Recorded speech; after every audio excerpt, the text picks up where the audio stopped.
Well, turning to the bond markets, Treasury issuing $58 billion in three-year notes today ahead of its record $100 billion auction of four-week bills on Thursday. The government is pushing to increase liquidity after Congress raised the debt ceiling by $5 trillion back in July. For more, let's turn to Rick Santelli in Chicago. Rick, what are you seeing? Well, you know, Morgan, you touched on something important, and it wasn't only the bills we're expecting, $100 billion four-week bills on Thursday, record size. We had bills today. We had one-year bills today, $50 billion, second $50 billion ever, one in July now, never been a bigger one. We also had a six-week bill auction, $85 billion, never been a bigger one. And if you look at that three-year auction, it was $58 billion.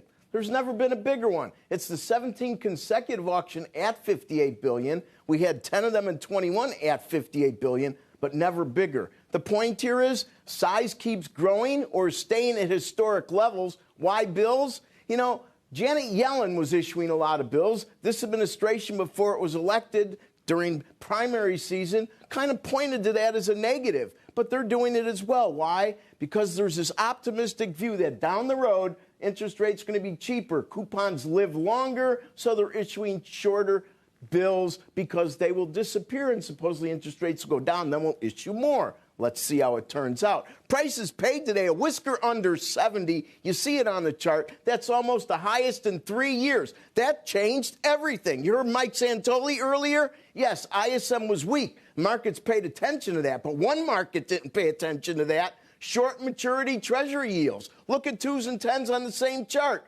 10s kind of ignored it. They were looking at the weakness. 2s went up. It definitely flattened the curve, as you see, which steepened dramatically on Friday. So what's going on? Friday, it made the Fed look like, wow, imminent easing cycle, maybe a growing easing cycle. Prices paid went the other direction. So this is something we really need to pay very close attention to. Morgan, back to you.